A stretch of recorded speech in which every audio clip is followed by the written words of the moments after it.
ಪ್ರತಿ ವರ್ಷ 2-3 ಕೋಟಿ ಉದ್ಯೋಗ ಸೃಷ್ಟಿ ಮಾಡಿದರೆ ಮಾತ್ರ ಎಲ್ಲರೂ ಉದ್ಯೋಗ ಸಿಗಲಿಕ್ಕೆ ಸಾಧ್ಯ ಮುಂದಿನ 10 ವರ್ಷದಾಗ. ಇಲ್ಲಾಂದ್ರೆ ಇಲ್ಲ. ನೀವು ಅಂದ್ರೆ ಮೋದಿಯವರು 2 ಕೋಟಿ ಉದ್ಯೋಗ ಕೊಡ್ತಾನಂತೀರಿ, ಪಾಪ ಎಲ್ಲ ಹೋದ ಕಾರ್ಪೊರೇಟ್ದವ್ರಿಗೆ ಹಾಕಿ ಕೊಟ್ಟರು. ಕಾರ್ಪೊರೇಟ್ದವ್ರು ಮಾಡ್ಸಂತ ತೊಗೊಂಡ್ರು. ಇವತ್ತು ಬ್ಯಾಂಕಿನ ಸಾಲ ತೊಗೊಂಡು ಹೋದರು 16-18 ಲಕ್ಷ ಕೋಟಿ ರೂಪಾಯಿ. ಇನ್ನೂ ಎಷ್ಟು ಇದು ಗೊತ್ತಿಲ್ಲ ರಿಯಲಾಗಿ. ನಾವು ನಮ್ಮ ದೇಶದ ಮೇಲೆ 225 ಲಕ್ಷ ಕೋಟಿ ರೂಪಾಯಿ ಸಾಲ ಆಗಿಬಿಡ್ತದ ಅಂತ ಹೇಳ್ತಾ ಇದ್ದಾರೆ ಇವತ್ತು ವರ್ಲ್ಡ್ ಬ್ಯಾಂಕ್ ಹೇಳ್ತಾ ಇದೆ. ಮತ್ತು ನಮ್ಮದೇನು ಇರಬೇಕು ನನಗೆ, ಹೌದು ನಮ್ಮ 3 ನಂಬರ್ ಇದೀವಿ, ಒಳ್ಳೆ ಡೆವಲಪ್ಮೆಂಟ್ ಇದ್ದಿಲ್ಲ ಖರೆ. ಅದು ಏನು ಇರಬೇಕಾಯ್ತು ಅದಿಲ್ಲಲ್ಲ, ಅದು ಯಾವ ರೀತಿ ಬೆಳೀತಾ ಇದ್ದಾವೆ. ಯಾಕೆ ನಮ್ಮಲ್ಲಿ ನಿರುದ್ಯೋಗ ಹಂಗಾದ್ರೆ ಶಿಕ್ಷಣ ಸಿಗ್ತಾ ಇಲ್ಲ.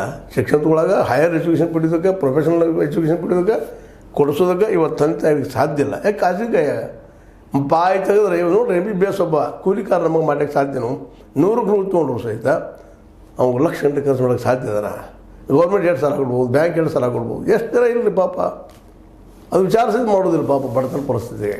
ಎಲ್ಲ ದಿಶೆಯಲ್ಲೇ MB ಪಾಟೀಲರು ಸ್ವಲ್ಪ ಅಲರ್ಟಾಗಿ ಕೈಗಾರಿಕೆಗಳು ಬೆಳೆಸಲಿ, ಜೊತೆಗೆ ಕೃಷಿಗೂ ಆದ್ಯತೆ ಕೊಡಲಿ. ಕೃಷಿನೇ ಮೇನ್ ಇಲ್ಲ ಅನ್ನೋದು ತಿಳ್ಕೊಂಡು ಭಾಳ ಉತ್ತಮ.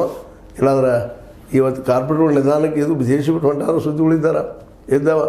ಯಾಕೆಂದ್ರೆ ಇವತ್ತು ದೇಶ ಪೂರ್ತಿ ಆರ್ಥಿಕವಾಗಿ ದಿವಾಳಿ ಹಂತಕ್ಕೆ ಬಂದಿರ್ತದೆ ಅನ್ನೋದು ಭಾಳ ಅರ್ಥತಜ್ಞರ ಅಭಿಪ್ರಾಯ ಆಗ್ಯದ. ಇದ್ರ ಬಗ್ಗೆ ಇನ್ನಷ್ಟು ಅಭ್ಯಾಸ ಆಗಬೇಕಾಗ್ಯದ. ಆ ಎಲ್ಲ ದಿಶೆಯಲ್ಲೇ ಇದಷ್ಟು ಆಯ್ತಪ್ಪ ಅಂತಂದ್ರೆ ಒಂದು ಒಳ್ಳೇದಾಗ್ಬೋದು ಭವಿಷ್ಯದಲ್ಲಿ ಅಂತ ಹೇಳ್ತಾ, ಒಟ್ಟಾರೆಯಾಗಿ ಇವತ್ತು MB ಪಾಟೀಲ್ ನೋವಾಗಿದ್ರು ಸಹಿತ ಅವ್ರು ಇನ್ನೊಮ್ಮೆ ನಿಂತು ವಿಚಾರ ಮಾಡಲಿ.